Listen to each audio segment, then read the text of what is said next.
ആ തോപ്പ് കണ്ടോ? ആ തോപ്പ് മുതൽ ഇവിടം വരെ ഞങ്ങളുടേതായിരുന്നു. ഇപ്പൊ അതെല്ലാം ഇവിടെയുള്ള ഒരു വല്യത്താന്റെ കയ്യിലാ. എല്ലാം തൊലച്ചു. ആര്? ഞാൻ തന്നെ. മിടുക്കൻ. എങ്ങനെ ഒപ്പിച്ചു? കളിച്ചു കളഞ്ഞതാ. എന്ത് കളിച്ച്? ചൂത് കളിച്ച്. ഇവിടെ മാത്രമുള്ള ഒരു ഏർപ്പാടാ. അമ്മച്ചിപ്പൂരത്തിന് എല്ലാ കരയെന്നും കളിക്കാരെത്തും. കള്ളന്മാരാ കൂടുതലും. പലപ്പോഴും വെട്ടും കുത്തും വരെ നടന്നിട്ടുണ്ട്. അതിപ്പോയി പെട്ടതാ. തോറ്റപ്പോ വാശിയായി. കാശിന് വേണ്ടിയിട്ട് ഇതിന്റെയൊക്കെ ആധാരം വീട്ടിൽ നിന്ന് കട്ടെടുത്ത് വല്യത്തേന്റെ അടുത്തുകൊണ്ട് പണം വെച്ചു. അത് പോയി. വേണ്ടാത്ത പണിയായി പോയി. പിന്നെ എന്റെ ജാതകത്തിൽ പറഞ്ഞിട്ടുണ്ടായിരുന്നു 20 വയസ്സ് വരെ എനിക്ക് കഷ്ടപ്പാടും ചീത്ത സമയമാണെന്ന്. പിന്നെയോ? പിന്നെ അത് ശീലായിക്കളും കുഴപ്പമില്ലെന്ന ജോത്സ്യം പറഞ്ഞേ. അപ്പൊ ജീവിതം മുഴുവനും തനിക്ക് ചീത്ത സമയ? ഇനിയിപ്പ അങ്ങോട്ട് ശുക്രനാ. വൈകാതെ വല്യത്താന്റെ കയ്യിൽ നിന്ന് എല്ലാം തിരിച്ചു വാങ്ങും.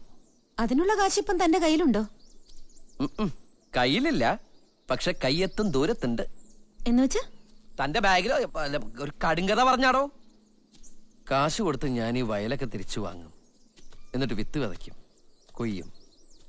കൊയ്ത്ത് നടക്കുമ്പോ ഞാൻ എന്റെ അച്ഛനെയും തോളിക്കേറ്റി അതിന്റെ ഇടയിൽ കൂടി മുതലാളിയായിട്ട് അങ്ങനെ നടക്കും. അച്ഛന് വലിയ സന്തോഷാവും. പിന്നെ ദാ അവിടെ ഒരു നല്ല കൊച്ചു വീട്. അവിടെ ഞാനും എന്റെ അച്ഛനും. നിങ്ങൾ രണ്ടുപേരും മാത്രായ ബോറടിക്കില്ലേ? കൂട്ടിനൊരാളാവാം, പക്ഷെ വലിയ സൗന്ദര്യമൊന്നും വേണ്ട. ഒരു സാധാരണ ഐശ്വര്യ പോലെ ഒരു പെണ്ണ്. ഓ, എന്നാ പിന്നെ ഐശ്വര്യ റോയ് തന്നെ കെട്ടിക്കൂടെ? അല്ല, അവർക്ക് അവരുടേതായ ചില സ്വപ്നങ്ങൾ ഉണ്ടാവില്ലേ? നമ്മൾ പെട്ടെന്ന് പറയുമ്പോ അതൊരു ബുദ്ധിമുട്ടായാലോ. എന്നെ പറ്റി എന്താ വിചാരിക്കുക? എന്നിട്ടെന്താ, ഞങ്ങളും ഞങ്ങളുടെ കുട്ടികളും അവരുടെ മക്കളും ഒക്കെ ആയിട്ട് അങ്ങനെ സന്തോഷമായിട്ട് ജീവിക്കും. വലിയ അത്യാഗ്രഹമൊന്നുമില്ല കേട്ടോ. ഒരു 100 വർഷം കഴിഞ്ഞുകൂടി പോയാ മതി. ചില്ലറ മോഹമൊന്നുമല്ല. ഒക്കെ നടക്കുന്നേ. എന്റെ സ്വപ്നവും തന്റെ സ്വപ്നം ഒക്കെ നടക്കും. എന്റെ കാര്യം എനിക്കറിയില്ല. താൻ ധൈര്യമായിട്ടിരിക്കണോ? ഞാൻ തന്റെ കൂടെ ഉണ്ട്. നമ്മളിപ്പോ ബെസ്റ്റ് ഫ്രണ്ട്സ് ആയില്ലേ? തന്നെ കെട്ടാൻ പറ്റില്ലെന്നെങ്ങാനോ ചെക്കൻ പറഞ്ഞ ഇടിച്ച് ഞാൻ എന്റെ പരിപ്പെടുക്കും. അല്ലെങ്കിൽ ഞാൻ വേറെ എന്തെങ്കിലും എടുക്കും. ഫെലിക്സ് പാവാ, എന്തെങ്കിലും കുടുക്കില് പെട്ടതാവും. എന്നാ ഞാൻ തന്റെ കൂടെ വന്ന് അയാൾ ആ കുടുക്കി നൂരി തന്റെ കയ്യിലിട്ട് തരും. പോരെ? താൻ വാടോ.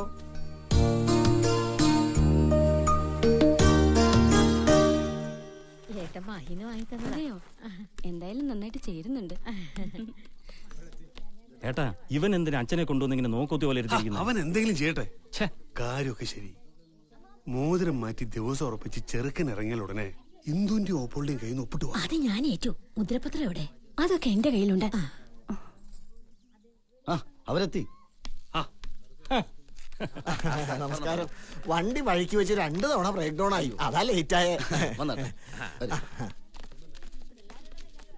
നമസ്കാരം. ഇത് ഏട്ടത്തിമാര്. നമസ്കാരം. ഇത് പെണ്ണിന്റെ ഏട്ടന്മാരാ. മാധവമാര്, മാഹില ഇൻകം ടാക്സില്. ഇദ്ദേഹം ഫിനാൻസ് സെക്രട്ടറിയാ. ഇത് പ്രതാപൻ. തടിക്കച്ചവടം എസ്റ്റേറ്റും ഒക്കെയാ ബിസിനസ്. സന്തോഷം. അങ്ങോട്ടിരിക്കാം. വന്നാട്ടെ. അങ്ങോട്ടിരിക്കാം. അല്ല, ഈ ചെക്കൻ അങ്ങനൊന്നുമില്ല. അതെ, ഒക്കെ ഒരുക്കിയിരിക്കുക. അങ്ങോട്ട് കയറിയുന്ന മോതിരം മാറിയാൽ ചടങ്ങ് തീരും. ആയിക്കോട്ടെ. ചടങ്ങ് കിടക്കട്ടെ.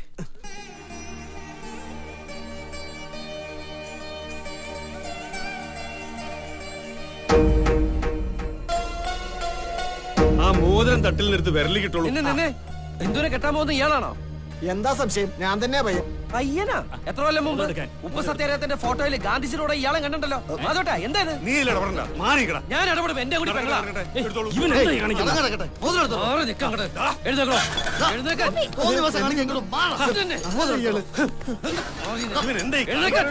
അച്ഛനോട് ചോദിച്ചു നോക്കാം. ചിലപ്പോ ഇയാൾ അച്ഛനോട് പഠിച്ചിട്ടുണ്ടാവും. ഞാൻ സ്കൂളിലൊന്നും പഠിച്ചിട്ടില്ല. കേട്ടില്ലേ? വൃത്തിയായിട്ടോ. ഇതിവിടെ നടക്കില്ല. തങ്ങളുടെ പ്രായമുള്ള ഒരുത്തരും വെച്ചു വളമാരും വിഴുപ്പലക്കാരും എന്റെ പെങ്ങളെ ഞാൻ അയക്കില്ല. ഇരിക്കണ്ടില്ലേ? ഈ കല്യാണം കൂടാന് തൊലിക്കാനല്ല നിന്നെ വിളിച്ച. എങ്കിലും ഈ കിളവന്റെ കൂടാൻ നമ്മുടെ ഇന്ദുവിനെ. നമ്മുടെയോ? അങ്ങനെയൊന്നുണ്ടോ? ഉണ്ടായിരുന്നെല്ലാം തറവാടിന്റെ ആധാരം വരെ വെച്ച് കളിച്ച് കളഞ്ഞു കുളിച്ചിട്ട് ഇറങ്ങി പോയതല്ലേ നീ? എന്നിട്ട് എവിടെയായിരുന്നു ഇത്രയും നാളും? ഇവിടെ ആരെങ്കിലും ജീവിച്ചിരിപ്പുണ്ടോ, ചത്തോ, എന്തെങ്കിലും ഇതുവരെ അന്വേഷിച്ചിട്ടുണ്ടോ നീ? പറമ്പിന്ന് വീണിട്ടോ പറക്കി വിറ്റും ഈ അച്ഛന് വച്ചും വിളമ്പി ഇട്ടുമ്പോ വഴി കൂടി പോണവരുടെ വാദ്യം മുട്ടും ചൂളം വിളിയും കേട്ടു ജീവിതം മുഴുവൻ ഈ പെണ്ണീച്ച് അവിടെ തന്നെ കിടക്കണോ? തൊണ്ടും തൊടി അന്തസ്സുക്കുള്ള ആംഗ്ലമാരെ തീരുമാനിച്ച കല്യാണല്ലേ?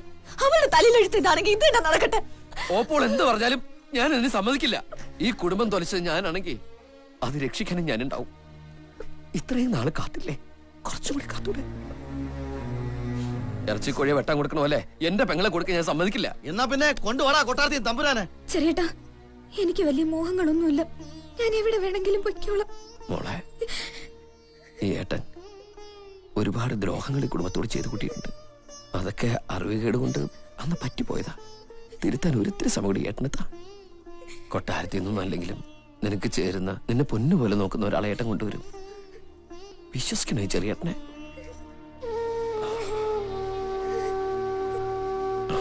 ഓ പോളെ,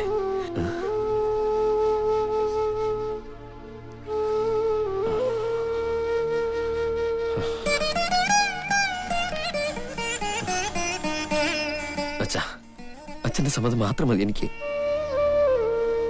ഈ കല്യാണം അന്തസ്സായിട്ട് അച്ഛന്റെ മുമ്പിൽ വെച്ചാൽ നിർത്തും. അതിനുള്ള വഴി ഞാൻ കണ്ടുവച്ചിട്ടുണ്ട്. ഒരിത്തിരി ദിവസം കൂടി എനിക്ക് തന്നാ മതി. അച്ഛന്റെ മനസ്സ് പറഞ്ഞാ മതി, എനിക്ക് മനസ്സിലാവും.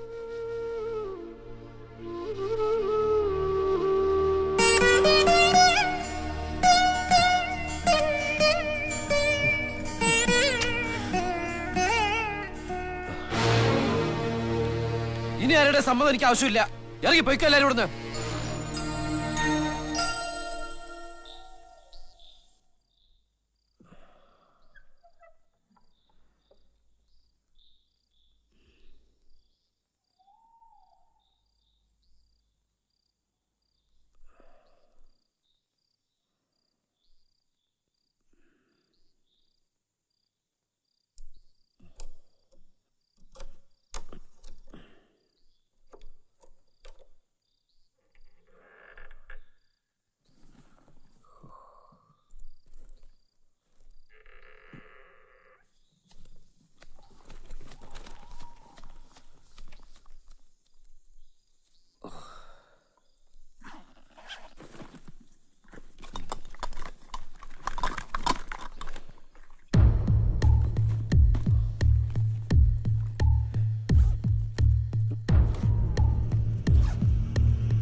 അപ്പൊ താനിനി എങ്ങോട്ടാ പോവാ?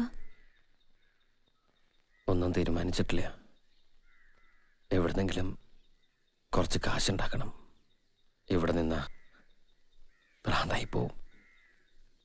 എല്ലാരെയും പിണക്കി പറഞ്ഞു വിട്ടിട്ട് ഇന്ദുവിനെ കെട്ടിച്ചയക്കാന്ന് വാക്കുകൊടുത്തതല്ലേ. അത് നടന്നില്ലെങ്കിൽ അച്ഛനും ഓപ്പോളും എന്നെ സ്നേഹിക്കുന്ന എല്ലാവരും എന്നെ ശപിക്കും. ആ ശാപം കിട്ടിക്കഴിഞ്ഞാ പിന്നെ ഒരിക്കലും ഞാൻ ഗുണം പിടിക്കില്ല. പിന്നെന്തിനാ ഒക്കെ കയറി ഏറ്റത്? മുന്നില് ഒരു വെട്ടം കണ്ടിരുന്നു. പക്ഷെ ഇപ്പോ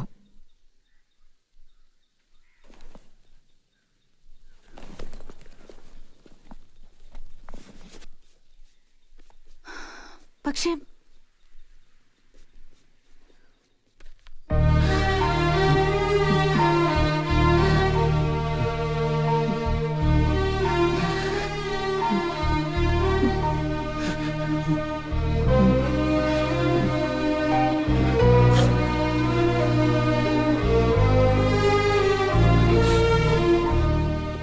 താനെവിടെ പോയിരിക്കായിരുന്നു? ഞാനൊന്ന് മൂത്രമൊഴിക്കാൻ പോയതാ. കണ്ണിക്കൂടി മൂത്രമൊഴിക്കുന്ന ഒരാളെ ഞാൻ ആദ്യമായിട്ട് കാണാം. ഏ, താനെന്തിനാ കരഞ്ഞേ? ഏയ്, ഞാൻ കരഞ്ഞല്ലോ. കണ്ണിൽ കരട് പോയതാ. വണ്ടി വരുന്നുണ്ട്. ദാ ഇതിരിക്കട്ടെ. എന്റെ കയ്യിൽ ഇതേ ഉള്ളൂ. വഴിച്ചെലവിനോലും വേണ്ടേ. തന്റെ ആഗ്രഹങ്ങളൊക്കെ നടക്കും. ഞാൻ പ്രാർത്ഥിക്കാം. ഭൂമി ഉരുണ്ടല്ലേ. വിധിയുണ്ടെങ്കിൽ നമുക്ക് എവിടെയെങ്കിലൊക്കെ വെച്ച് എപ്പോഴെങ്കിലൊക്കെ കാണാം.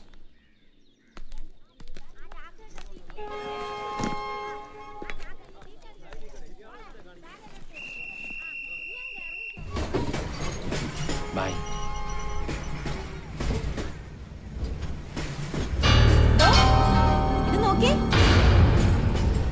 എനിക്ക് വേണ്ടത്. എന്റെ കൂടെ വന്നാ, എന്റെ കാര്യത്തിന് കൂട്ടു നിന്നാ സമ്മാനായിട്ട് ഇത് തരാം. വന്നു തന്റെ കല്യാണം നടത്തിയിട്ടുള്ളൂ ബാക്കി കാര്യം.